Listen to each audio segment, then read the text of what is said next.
This video is about what's happened to America. It's about producers, enablers, and parasites. We're at war.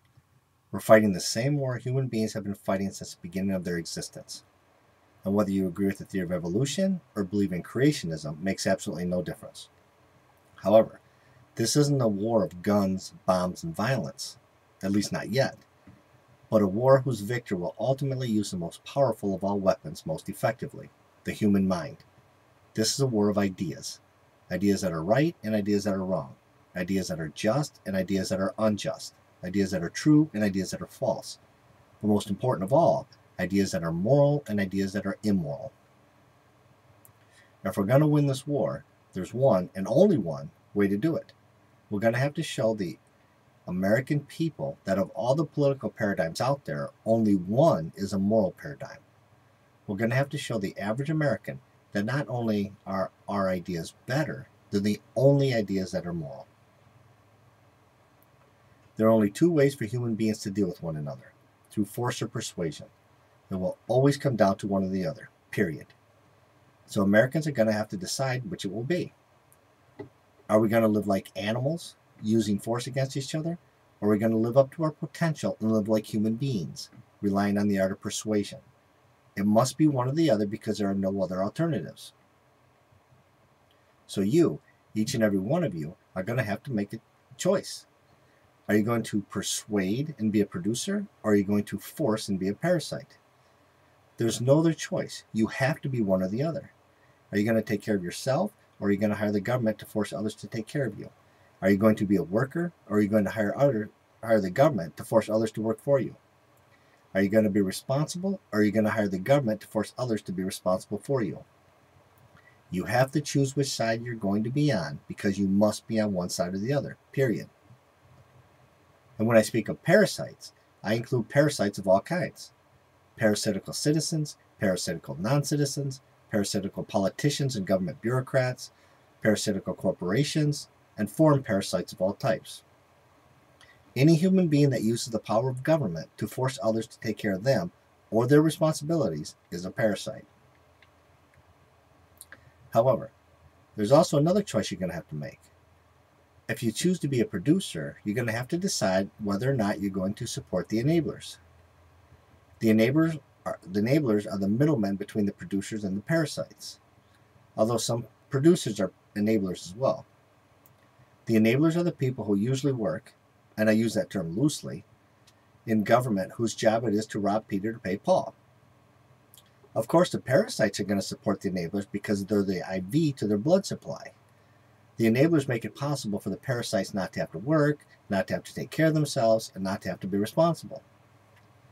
And of course, some enablers are parasites as well, and they rely on other parasites to help them keep power over the producers. I'm not sure who it was, but somebody once said, when you rob Peter to pay Paul, you'll always have the approval of Paul. Well, it's also true that the person hired to rob Peter to pay Paul wants his share of the booty as well. If you didn't learn this growing up, you should know that human beings are the only species who will deliberately be parasitical upon their own kind. The most fundamental of all political choices is expressed in two, and only two, basic premises. The premise of the Founding Fathers, that every citizen has the unalienable right to life, liberty, and pursuit of happiness, or in essence, freedom, or the Marxist premise, from each according to his ability to each according to his need, or in essence, you are to be forced by the government to be your brother's keeper. Those are the only two choices. A government must be based on one premise or the other, period. The premise of the Founding Fathers encourages personal responsibility and initiative, while the Marxist premise encourages irresponsibility, lethargy, and ultimately turns those of ability into those of need. It's the inevitable result of the law of cause and effect. And if you look closely at these two premises, you'll quickly realize that one is based on the paradigm of persuasion, while the other is based on the paradigm of force, which means that only one is a paradigm of morality, that of the Founding Fathers. But I need to point something out here before I move on. If you, as an individual human being, choose to be your brother's keeper, that's a perfectly legitimate moral choice, and you have that right. However, if you want to force everybody else to live by that standard, which means you want the government to implement the Marxist premise, from each according to his ability to each according to his need, then you've crossed the line from it being a moral premise to it being an immoral premise. Listen, you have the right to choose a moral premise you want to live by, but you do not have the right to force anybody else to live by your moral premise, just like I don't have the right to force you to live by mine.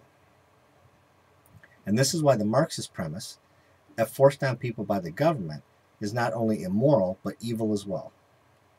Evil depends on and is based on force, while morality depends on and is based on persuasion. I'm all for helping those in need, if they are deserving of it. If, through no fault of their own, they need a little help, we should all be willing to help.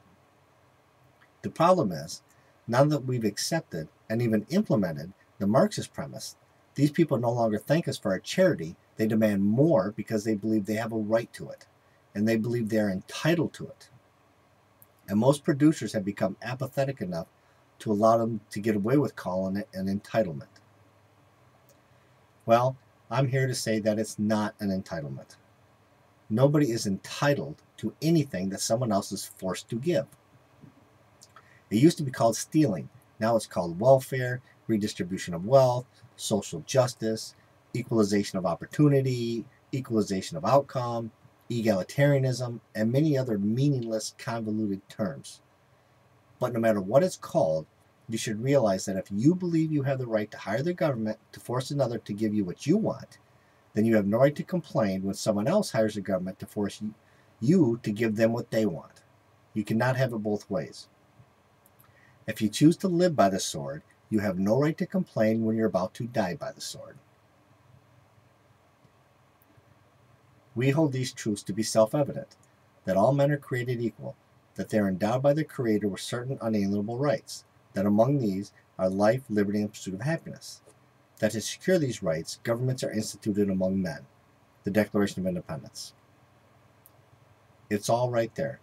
The very reason our government was established in the first place was to secure the unalienable right to life, liberty, and pursuit of happiness. And what does unalienable mean? It means something that cannot be taken away, period. Not by the government, not by the majority, and not even by 99% of the voting majority. Now, people may argue what these rights are based on. Some say God, some say they're inherent in being born as a human being. But what cannot be argued is the fact that the Founding Fathers based this nation's laws on the moral premise that every individual possessed unalienable rights that could not be taken away unless that person had first violated the rights of another.